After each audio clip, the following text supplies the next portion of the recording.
नमस्कार, आप देख रहे हैं बोले भारत और यूपी की बात। मनीष के साथ में आपका बहुत स्वागत है। 17 अति पिछड़ी जातियों को शेड्यूल कास्ट की श्रेणी में शामिल करने का मामला एक बार फिर से गर्माता जा रहा है।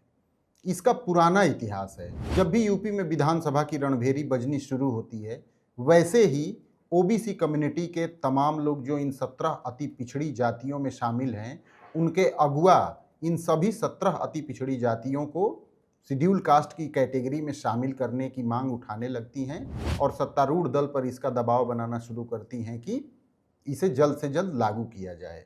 इसमें सिर्फ विपक्ष के पिछड़ी जातियों के नेता नहीं शामिल हैं, बल्कि सत्तारूढ़ दल के साथ कदम से कदम मिलाकर 4 साढ़े 4 साल रहने के बावजूद चुनाव के समय ऐसी पार्टियों के नेता भी इस मुद्दे को उठाना शुरू कर देते हैं। फिलहाल योगी सरकार में मछली विभाग के कैबिनेट मंत्री और निषाद पार्टी के अध्यक्ष संजय निषाद ने गोरखपुर में एक जनसभा के दौरान इस मुद्दे को उठाया और उन्होंने कहा कि 17 अति पिछड़ी जातियों को शेड्यूल कास्ट की श्रेणी में शामिल करने के लिए जो कुछ भी किया जाना चाहिए वो भाजपा सरकार को करना चाहिए। लेकिन इसका इतिहास आज का नहीं है।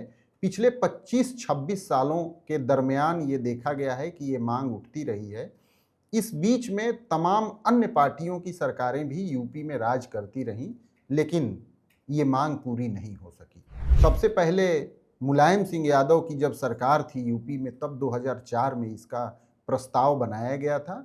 मुलायम कैबिनेट ने इसे कैबिनेट से पास करके विधानसभा से पारित करवाया और उसके बाद केंद्र सरकार को इसका प्रस्ताव भेजा कि इसे लागू किया जाए, लेकिन वो फलीभूत नहीं हो पाया। उसके बाद जब सूबे में अखिलेश यादव की सरकार बनी, तब भी एक प्रस्ताव पास किया गया और केंद्र सरकार से अनुमोदन के लिए भेजा गया, लेकिन वो भी ठंडे बस्ते में चला गया।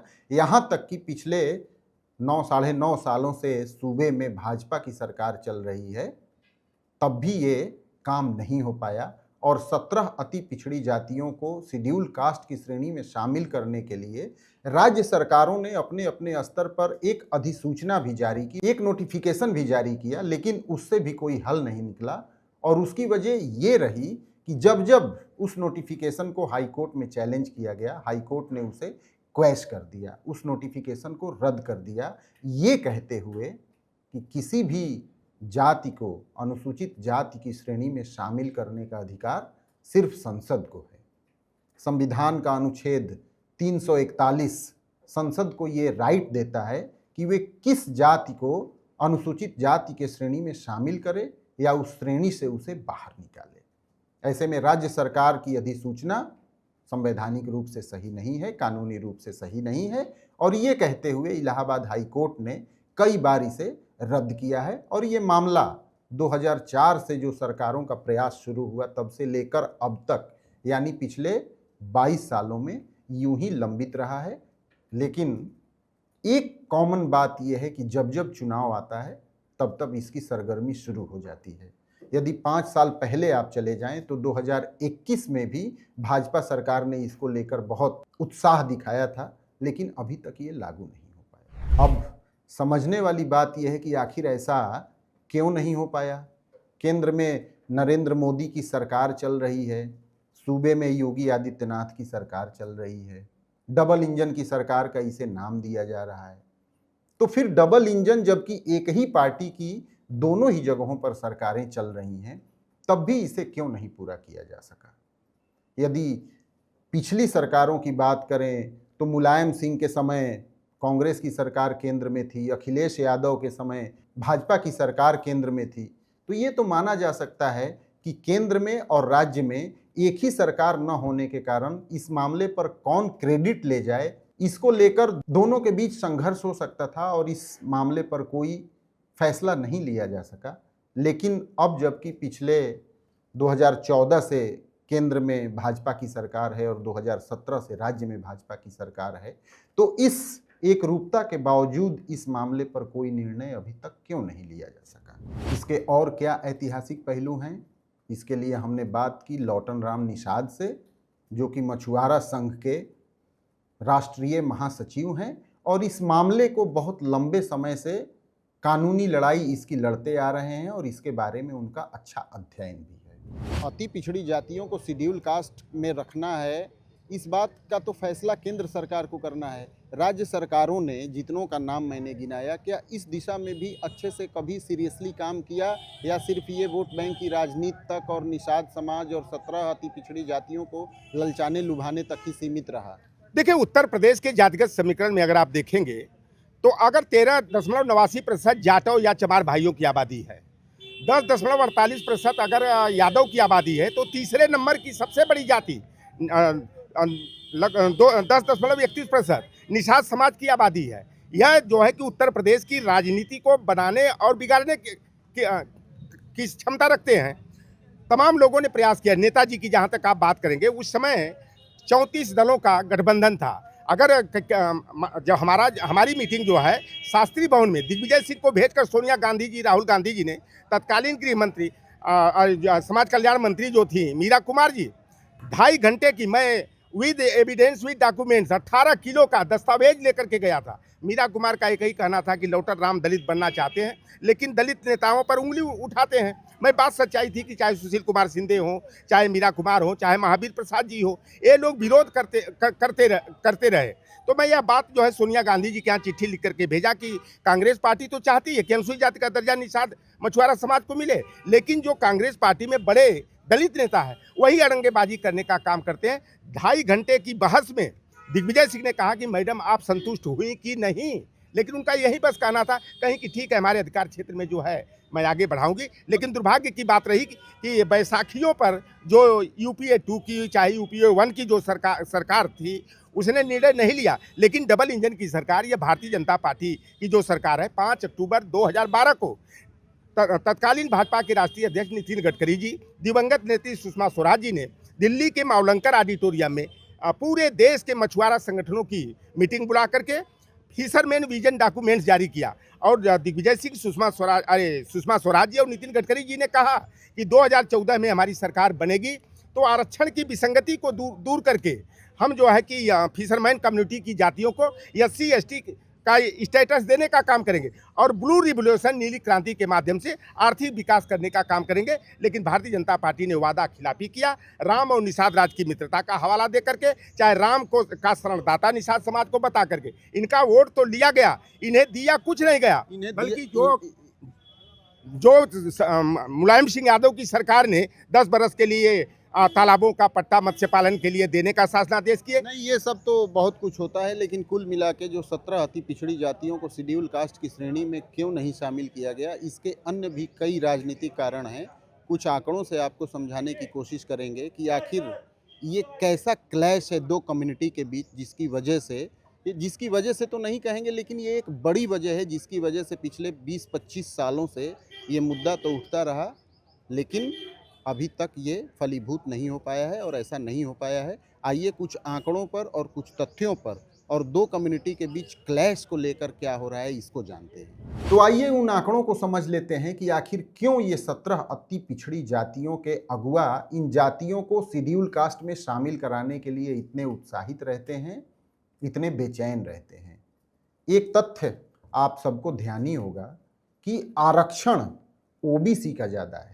सरकारी नौकरियों में ओबीसी को 27% आरक्षण मिलता है, जबकि शेड्यूल कास्ट को मात्र 15% आरक्षण मिलता है। उसके बावजूद ये 17 अति पिछड़ी जातियां सरकारी नौकरियों के अपने ज़्यादा आरक्षण होते हुए भी कम आरक्षण वाली श्रेणी में क्यों आना चाहती हैं? इसकी 2 वजहें हैं। एक तो इन जातियों का ये कहना है कि ओबीसी में आरक्षण का सबसे ज़्यादा लाभ यादवों को मिलता रहा है, कुर्मियों को मिलता रहा है, अति पिछड़ी जातियों को उसका भरपूर लाभ नहीं मिलता है। जबकि शेड्यूल कास्ट में भले ही 15% रिजर्वेशन हो, लेकिन वहाँ जातियों की संख्या कम होने से यदि ये SC में शामिल हो जाती हैं तो इनके अवसर बढ़ जाएंगे, यानी आरक्षण का प्रतिशत कम होने के बावजूद इनको ज़्यादा अवसर मिलेगा। एक तो तर्क ये दिया जाता है, लेकिन दूसरा बड़ा तर्क एक और दिया जाता है जो कि वाकई में बहुत बड़ा है, और उससे ये डिफ्रेंशिएट हो जाता है कि आखिर अति पिछड़ी जातियां क्यों शेड्यूल कास्ट में शामिल होना चाहती हैं, जो ये खासकर 17 जातियां हैं। उसकी बड़ी वजह ये है कि संसद में और राज्य की विधानसभाओं में शेड्यूल कास्ट के लिए सीटें आरक्षित होती हैं, जबकि ओबीसी के लिए इस तरीके का कोई आरक्षण नहीं होता है। यदि संसद की बात करें तो 543 सीटों में 84 सीटें शेड्यूल कास्ट के लिए आरक्षित हैं, यानी कि उन सीटों पर सिर्फ शेड्यूल कास्ट के लोग ही चुनाव लड़ सकते हैं, जिन्हें आरक्षित सीटें कहा जाता है। यूपी की 403 की विधानसभा में 84 सीटें शेड्यूल कास्ट के लिए आरक्षित हैं, जिन पर सिर्फ शेड्यूल कास्ट के व्यक्तियों को ही चुनाव लड़ने का राइट है। लेकिन इस तरीके का कोई भी आरक्षण पिछड़ा वर्ग के लिए नहीं है, यानी ओबीसी के लिए न तो संसद में और न ही राज्य की विधानसभाओं में सीटों का कोई आरक्षण है। और इसी हक को पाने के लिए 17 जातियां या 17 जातियों के अगुआ इसकी लड़ाई पिछले 3 दशक से लड़ते आ रहे हैं कि उन्हें शेड्यूल कास्ट का आरक्षण मिल जाए, उन्हें शेड्यूल कास्ट की श्रेणी में शामिल कर दिया जाए। यदि इन अति पिछड़ी जातियों को शेड्यूल कास्ट के कोटे में शामिल कर लिया जाता है तो जो सीटें शेड्यूल कास्ट के लिए आरक्षित हैं संसद में या राज्यों की विधानसभाओं में, उन पर ये कॉन्टेस्ट कर सकती हैं। ये एक बहुत बड़ा राजनीतिक लाभ उनको दिख रहा है और यही वजह है कि जब जब चुनाव आता है तब तब ये आवाज़ बुलंद होने लगती है कि इन अति पिछड़ी जातियों को शेड्यूल कास्ट में शामिल किया जाए। लेकिन ये लड़ाई कब तक चलती रहेगी ये तो कह पाना संभव नहीं है, क्योंकि केंद्र में और राज्यों में अलग अलग सरकारें हो सकती हैं। तब इस नियम को या इस बदलाव को न लागू किया जा सके ये तो समझ में बात आती है, लेकिन जब केंद्र में और राज्य में एक ही पार्टी की सरकार हो तब इस मामले में क्या नफ़ा नुकसान है ये सोचने वाली बात है। और एक चीज़ और सोचने वाली बात है कि बसपा सुप्रीमो मायावती इसका विरोध क्यों करती हैं। वो इसीलिए इसका विरोध करती हैं कि यदि ये 17 अति पिछड़ी जातियां शेड्यूल कास्ट के श्रेणी में शामिल हो जाएंगी तो शेड्यूल कास्ट के लिए अवसर कम हो जाएंगे। मान लीजिए यदि यूपी की विधानसभा में 84 सीटें आरक्षित हैं शेड्यूल कास्ट के लिए और उस श्रेणी में 17 अति पिछड़ी जातियां भी शामिल हो जाएं तो उन 84 सीटों पर लड़ने वाले इन 17 अति पिछड़ी जातियों के तो नेता होंगे। तो जाहिर सी बात है कि अनुसूचित जाति के लिए अवसर की कमी पैदा होगी, क्लैश पैदा होगा।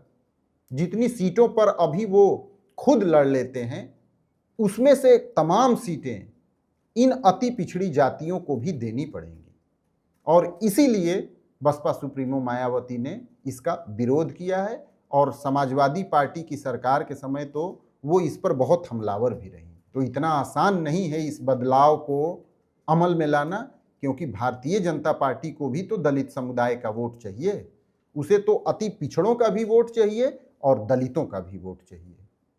और इन दोनों के बीच किसी भी संघर्ष को पार्टी मोल नहीं लेना चाहती, क्योंकि चुनाव में उसका असर दिखेगा। तो इतने उलझे हुए मामले पर कोई पार्टी इतनी जल्दी कैसे फैसला ले सकेगी।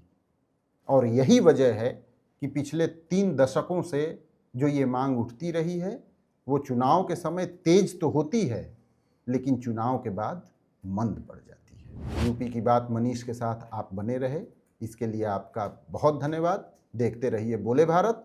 नमस्कार, धन्यवाद।